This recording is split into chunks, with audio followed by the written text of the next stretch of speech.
ये कहानी है सुनीता की। सुनीता 6 साल की एक अपाहिज लड़की है। उसकी माँ कमला दूसरों के घरों में झाड़ू पोछे का काम किया करती थी। सुनीता के पिताजी बनवारी लाल एक नंबर के शराबी हैं। पूरा दिन शराब के नशे में टुन्न रहते हैं। काम धंधा तो उनसे कुछ होता नहीं है और अगर उनकी पत्नी शराब पीने के लिए टोक दे तो उसे ही भला बुरा कहते हैं और बेल्ट निकाल कर उसकी पिटाई करना शुरू कर देते हैं। शाम का समय है। बनवारी लाल अपने घर की चौखट पर बैठकर शराब पी रहा है। सुनीता सब्जी काट रही है। तभी उसकी माँ कमला बाहर से आती है। किसके साथ मुंह काला कर रही थी तू? इतनी देर क्यों लग गई तुझे? अरे कुछ करते धरते तो हो नहीं, कम से कम मुंह से तो अच्छा बोला करो। सुनीता की बात सुनकर बनवारी लाल गुस्से में उसे एक थप्पड़ खींच कर मारता है। सच बोला तो मिर्ची लग गई तुम्हें? पूरा दिन नशे में रहते हो, कुछ पता चलता है कि किससे बोल रहे हो, क्या बोल रहे हो? नशे में रहता हूँ, हाँ रहता हूँ नशे में। तेरे बाप का क्या जाता है इसमें है? देखो बाप का नाम मत लो। लूंगा, बोल क्या करेगी बोल। देख रहा हूँ बहुत जबान चल रही है तेरी। जबान खींचने में मुझे 1 सेकंड नहीं लगेगा, 1 सेकंड। और तुम्हें आता क्या है? फिर बोला तूने? आज तो तेरे पगार का दिन था ना। चल चल सारे पैसे निकाल, चल पैसे। नहीं दूंगी पैसे। अब तो 1 फूटी कौड़ी नहीं दूंगी तेरी शराब के लिए। लोग सही कहते हैं, सही कहते हैं लोग। लातों के भूत जो है वो बातों से नहीं मानते हैं। ये कहकर बनवारी लाल फिर से कमला की पिटाई करने लगता है। सुनीता अपनी माँ को बचाने के लिए आती है, लेकिन बनवारी लाल उस बेचारी पर भी दया नहीं करता और उसे जोर से धक्का मार देता है। उसके सिर से खून बहने लगता है। वो बेहोश हो जाती है। फिर वो कमला के सारे पैसे छीनकर बाहर निकल जाता है। कमला तुरंत जाकर 1 गिलास पानी लाती है और सुनीता के ऊपर छींटे मारती है। सुनीता, ए बेटी सुनीता, क्या हुआ बेटा? आंखें खोलो ना बेटा, बेटा आंखें खोलो ना। थोड़ी देर में सुनीता अपनी आंखें खोलती है। उसकी माँ उसे गले से लगा लेती है। तू क्यों बीच में आ गई? तुझे पता है ना नशे में तेरे पापा जानवर हो जाते हैं, जानवर। तेरी पिटाई देखकर रोना आता है माँ। धीरे धीरे कैलेंडर पर सिर्फ डेट बदल रहे थे, लेकिन बनवारी लाल के अत्याचार की कहानी जस की तस थी। अब सुनीता 17 साल की हो गई थी। उम्र बढ़ने के साथ कमला थोड़ा बीमार रहती, लेकिन अगर वो कमाती नहीं तो बनवारी लाल की शराब कैसे आती? एक दिन कमला बहुत बीमार थी, इसलिए वो काम पर नहीं जा रही थी। ये देखकर बनवारी लाल का पारा चढ़ गया। फिर से बीमार पड़ गई तू? महीने में 20 दिन बीमारी का बहाना करके लेटी रहेगी तो मेरी दारू कहाँ से आएगी? बहाना नहीं कर रही, सिर घूम रहा है, हाथ पैर कांप रहे हैं। तेरे इस सिर घूमने के चक्कर में तेरी तनख्वाह कमाती है। अब तनख्वाह कमाएगी तो दारू भी कमाएगी। कान खोल कर सुन ले, मैं सभी बातों में समझौता कर सकता हूँ, लेकिन दारू में नहीं। चल चल अब उठ जा और काम पे चल। तुम्हें बात समझ नहीं आती क्या? कह रही हूँ तबीयत खराब है, फिर भी बेमतलब जिद किए जा रहे हो। रुक, तेरा इलाज मैं करता हूँ। इसके बाद बनवारी लाल वहाँ पास रखे डंडे से उसकी पिटाई करना शुरू कर देता है। सुनीता ये देखकर उसे बचाने आती है। बाबा, माँ को मत मारो ना, उनकी तबीयत सच में ठीक नहीं है। आप शराब पीना छोड़ क्यों नहीं देते हैं? लो, अब तेरे भी पंख निकल गए। रुक, तुझे भी बताता हूँ, रुक। बनवारी लाल ने अपनी अपाहिज बेटी को भी नहीं बख्शा, उसकी भी पिटाई कर दी। उसी शाम की बात है। बनवारी लाल शराब के नशे में बिल्कुल टल्ली होकर चारपाई पर पड़ा था। तभी उसके दरवाजे पर दिवाकर नाम का आदमी उसे पुकारता है। बनवारी लाल, अरे ओ बनवारी लाल। बनवारी लाल तो नशे में धुत था। उसे क्या मतलब कि कौन उसे पुकार रहा है और कौन नहीं। सुनीता दरवाजे पर आई। दरवाजे पर सुनीता को देखकर दिवाकर उसे घूरने लगा। जी, बाबा तो सोए हुए हैं। आप कौन हैं? उनसे कुछ काम था क्या? काम? हाँ, काम था ना। बहुत जरूरी काम था। जब वो जागे तो कह देना कि दिवाकर आए थे। दिवाकर? अरे तू बहुत छोटी थी तभी मैंने गांव छोड़ दिया था, इसलिए तू मुझे नहीं पहचानती। मैं तेरे बाबा का दोस्त हूँ। दिवाकर बहुत ही बेशर्म किस्म का आदमी था। अपनी इसी बेशर्मी के कारण कई सालों पहले उसे गांव छोड़कर जाना पड़ा था। एक बार फिर से वो कुछ दिनों के लिए गांव लौटा था क्योंकि उसके पिताजी की तबीयत खराब थी। दूसरी ओर सुनीता ने बनवारी लाल को दिवाकर के आने के बारे में बता दिया था, लेकिन वो शराब के नशे में सब भूल गया। एक सप्ताह बाद दिवाकर की नजर बनवारी लाल पर पड़ी। उस समय वो शराब पीने जा रहा था।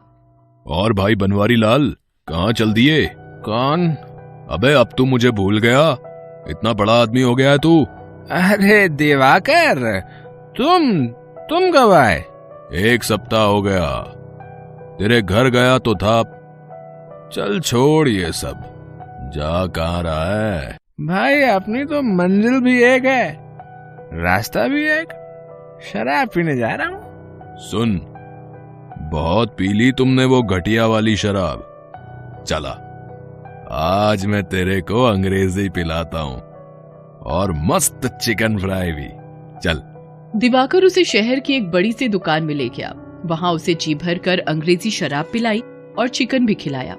वहाँ से लौटते वक्त, क्या मस्त शराब थी भाई। ऐसी शराब तो मैंने जिंदगी में कभी नहीं पी। ऐसा लग रहा है कि मैं उड़ रहा हूँ हवा में उड़ रहा हूँ ऐसे। एक बार जो अंग्रेजी पी ले फिर तो इसी का होकर रह जाता है। अबे तूने पिलाई तो पी ली अंग्रेजी हमने भाई, पी ली बस। अब रोज रोज ये मिले भाई, ऐसा नसीब नहीं है भाई हमारा। अबे तेरा भाई है ना, तेरा नसीब बदल देगा। लेकिन तुझे मेरा कहना मानना पड़ेगा। बोलना, तेरे लिए तो जान हाजिर है। सुन, तू अपनी बेटी सुनीता को मुझे दे दे। इसके बदले में मैं तुझे 3 लाख रुपए दूंगा। 3 लाख? लेकिन तू उसका करेगा क्या भाई? तू क्या करेगा? तू आम खाने से मतलब रख, गुठलियां गिनेगा तो देसी ही पीता रह जाएगा। बनवारी लाल ने अपनी बेटी सुनीता का सौदा अपनी शराब की बोतल के लिए कर दिया। जिस बाप की जिम्मेदारी बेटी की सुरक्षा होती है, उसी बाप ने अपनी बेटी के तिल तिल कर मरने का इंतजाम कर दिया। अगले दिन उसने बनवारी लाल को पूरे 3 लाख रुपए दे दिए और शाम को एक आदमी के साथ सुनीता को लेने उसके घर धमक गया। दिवाकर जबरदस्ती सुनीता का हाथ खींचकर उसे ले जाने लगा। माँ मुझे बचा लो माँ। छोड़ मेरी बेटी का हाथ, बेशर्म छोड़, ये तेरे साथ कहीं नहीं जाएगी। ऐसे कैसे नहीं जाएगी? पूरे 3 लाख रुपए दिए हैं तेरी बेटी के, इसके बाप ने इसे बेच दिया है। ये कोई जानवर है या कोई सामान जो बेच दिया? चल भाग यहाँ से, नहीं तो मुंह तोड़ दूंगी मैं तेरा। उसने दिवाकर को मारने के लिए हाथ उठाया ही था कि बनवारी लाल ने उसका हाथ पकड़ लिया। अरे क्या करेगी इस लंगड़ी का? ये बोझ ही तो है हम पर। अगर कोई इसकी कीमत दे रहा है तो क्या बुरा है? बोझ ये नहीं, तुम हो। मैं हूँ बोझ? मैं? रुक, अभी तुझे बताता हूँ, रुक जा। आज मार मार कर मुझे लहूलुहान कर दे, पैर हाथ तोड़ दे या जान ले ले, लेकिन जब तक सांस चलेगी मैं अपनी बेटी को कहीं नहीं जाने दूंगी। बनवारी लाल कमला को तब तक मारता रहा जब तक कि वो बेहोश ना हो गई। उसके बाद दिवाकर सुनीता को एक कार में बिठाकर शहर ले गया। वहां उसने एक आदमी से सुनीता के साथ रात बिताने के बदले में पैसे लिए और उसे कमरे में भेज दिया। मुझे छोड़ दीजिए, मुझे जाने दीजिए। तुझे छोड़ने के लिए मैंने 25,000 नहीं खर्च किए हैं। चल अब नाटक बंद कर और मुझे खुश कर। उसके बाद वो आदमी सुनीता के साथ जबरदस्ती करने लगा। लेकिन सुनीता ने उसके हाथों को अपने दांत से काट लिया। वो चीखता हुआ बाहर आया। क्यों बे दिवाकर, रोकड़ा तो पूरा ले लिया, लेकिन बदले में ये नखरा करने वाली लड़की दे दी। क्या हुआ? वो तो हाथ ही लगाने नहीं दे रही। नहीं है ना सेठ? नहीं हो या पुरानी, मुझे उससे मतलब नहीं है। मैंने पैसे दिए हैं तो मजा भी तो चाहिए। रुकिए सेठ, मैं अभी उसका इलाज करता हूँ। उसके बाद दिवाकर कमरे के अंदर गया और ए लड़की, कान खोलकर सुन ले।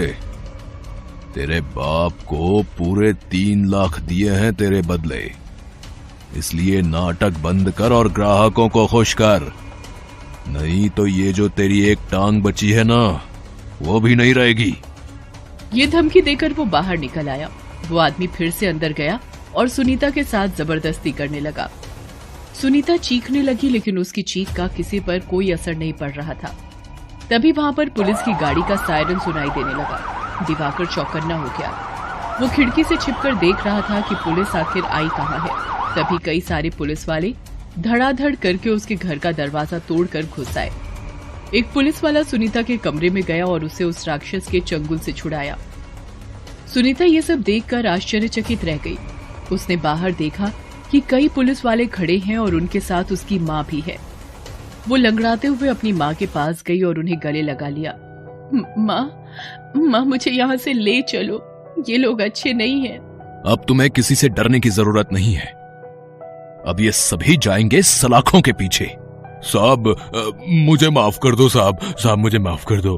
औरतों को सामान समझकर बेचने खरीदने वालों के लिए कोई माफी नहीं है। बेटा, तेरे बाप को भी पुलिस ने गिरफ्तार कर लिया है। अब वो सारी जिंदगी चक्की पीसेगा। सुनीता अपनी माँ के साथ वापस घर लौट आई। उसके बाप और दिवाकर पर मुकदमा चला। अदालत ने उन्हें 12 साल जेल में रहने की सजा सुनाई। आज सुनीता अपनी माँ के साथ एक चाय की दुकान चलाती है, लेकिन हमेशा उसके दिमाग में ये बात आती है कि कब तक बेटियां यूं ही बाजार में सामान की तरह बिकती रहेंगी।